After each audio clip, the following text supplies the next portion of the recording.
बिस्मिल्लाहिर्रहमानिर्रहीम, अस्सलाम वालेकुम। नूरुल आपकी खिदमत में हाजिर है। इमरान खान साहब के लिए खुशखबरियाँ हैं।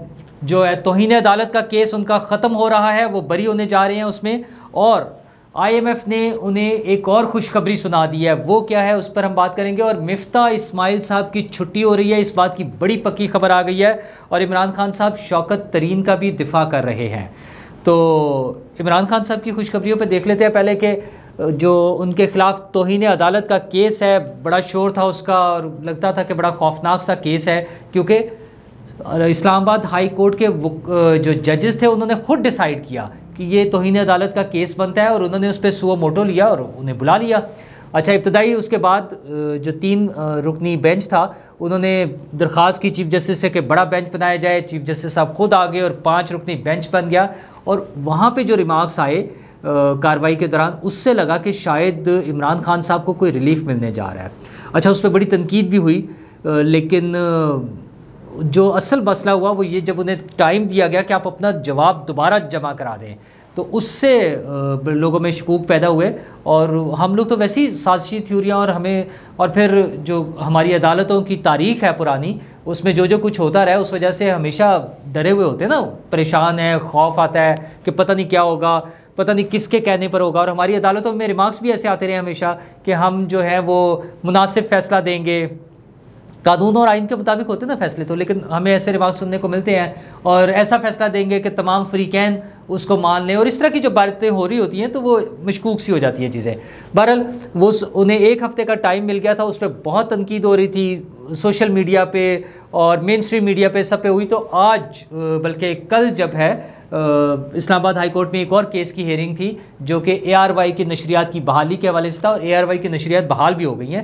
आपको याद होगा कि मैं कल ये बात कर रहा था कि अरशद शरीफ साहब का जो जाना है, अगरचे बहुत गलत बात है, किसी भी सहाफ़ी को ऑफ एयर नहीं करना चाहिए, उसको उसकी मुलाजमत नहीं ख़त्म करनी चाहिए, सिर्फ इन वजूहात की बिना पे कि उन्होंने कोई ऐसी पोस्ट कर दी है जो इदारे की पॉलिसी के ख़िलाफ़ है।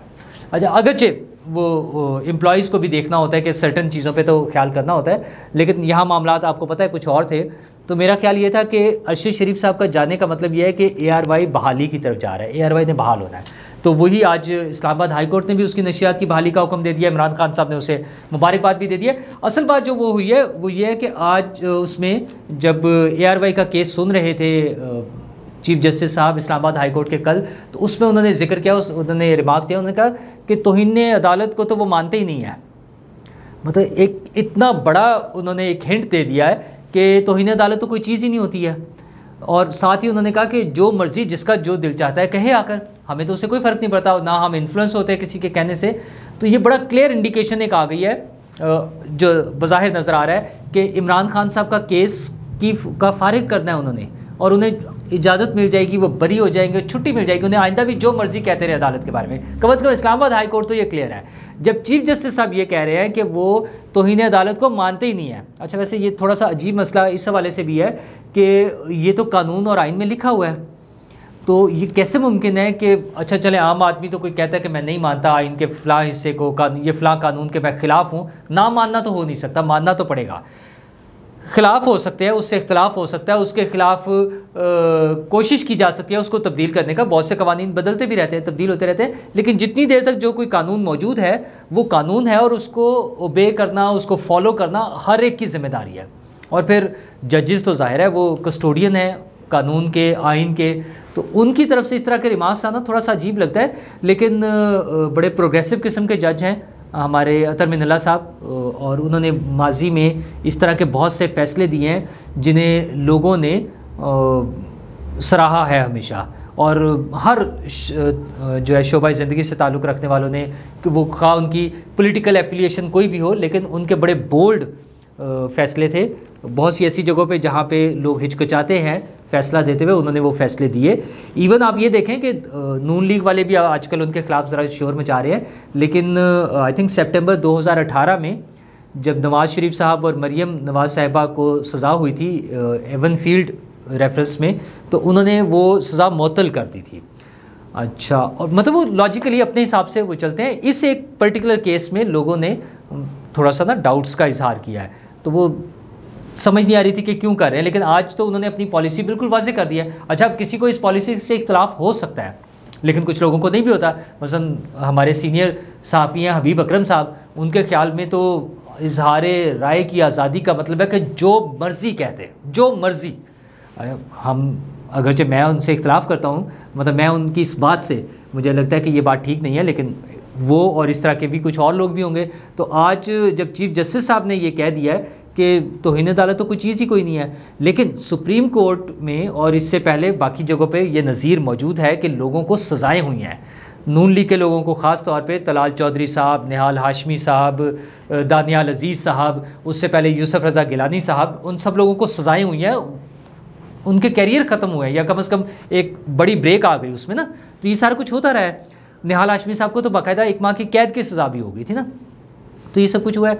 और chief justice Islamabad high court ने भी इमरान खान साहब का जब वो केस सुन रहे थे तो उसमें उन्होंने कहा कि आप निहाल हाशमी साहब और वो तलाल चौधरी साहब वाले केसेस को ज़रा सामने रखिएगा फैसला जवाब लिखते हुए। पर उन्होंने उन्हें मौका दिया है कि वो कोई मुनासिब जवाब लिखें और मुमकिन है उसमें अदालत उन्हें माफ़ी दे दे, क्योंकि उनके रिमार्क्स ये हैं या उनका नज़रिया ये सामने आया है कि तौहीन अदालत नाम की कोई चीज़ होती नहीं है। तो लोगों को जो जिसका जी चाहे बात करते थे, तो मुमकिन है ऐसा हो जाए। और दूसरी इमरान खान साहब के लिए खुशखबरी यह है कि IMF ने वो ऐलान कर दिया है जो इमरान खान साहब चाहते हैं। क्या भला?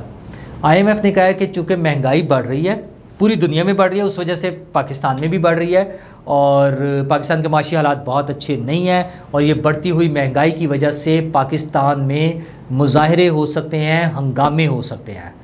तो ज़ाहिर है ये कोई अच्छी बात तो नहीं है, लेकिन चूँकि इमरान खान साहब हैं, उनकी पार्टी की पॉलिसी ये है कि मुल्क में बदअमनी हो, कोई अमन सुकून से ना रहे, लड़ाई झगड़े हों, लोग एक दूसरे को मारें, सारा कुछ वो तो कोशिशें कर रहे हैं, प्लानिंग कर रहे होते हैं ना।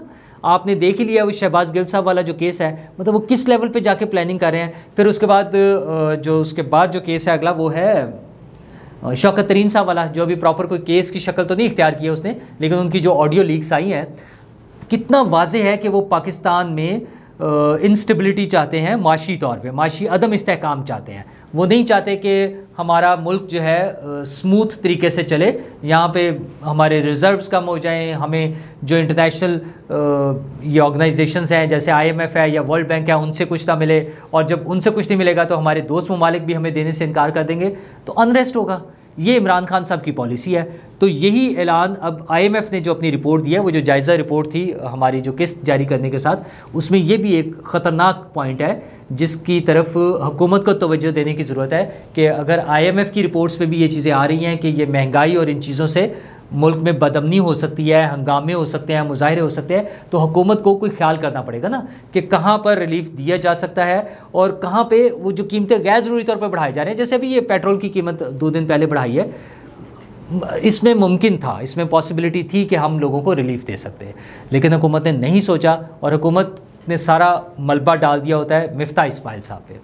तो वो लगता है कि हमारे लिए खुशखबरी है अवाम के लिए कि मिफ्ता इस्माइल साहब की छुट्टी हो रही है। अच्छा, ये हमारी खुशफहमी भी हो सकती है। हमें लग रहा है कि अगर मिफ्ता इस्माइल साहब की छुट्टी हो जाएगी तो शायद हालात ठीक हो जाएंगे, शायद अगला जो वज़ीर ख़ज़ाना होगा वो इस तरह से अंधाधुंध कीमतें नहीं बढ़ाएगा, पेट्रोल की, बिजली की कीमतें शायद हुकूमत कुछ कंट्रोल कर ले, ये सारा हमारा ख्याल है ना। तो उसकी वजह यह है कि मिफ्ता इस्माइल साहब ने ख़ुद एक बयान में ये कह दिया है कि हुकूमत के पास तो 13 माह हैं, लेकिन मेरे पास शायद टाइम नहीं है।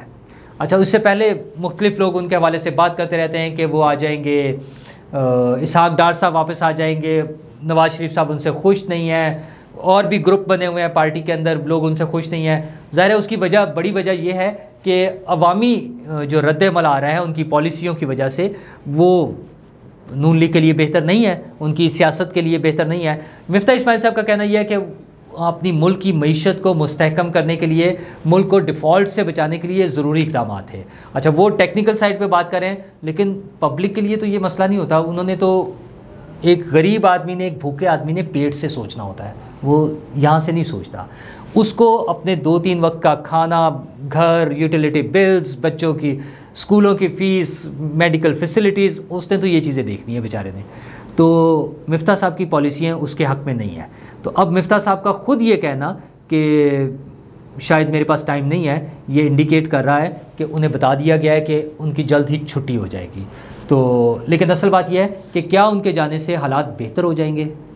तो ये तो वज़ीर आज़म साहब को और नून लीग को और पीडीएम को ब्रॉडर उसमें, क्योंकि पीडीएम की हुकूमत है ना, सब मिलके हैं, उन्हें सोचना है कि उन्होंने वो क्या इक़दाम करने हैं जिसकी वजह से लोगों को रिलीफ मिले, लोग अमन सुकून से ज़िंदगी गुजार सकें।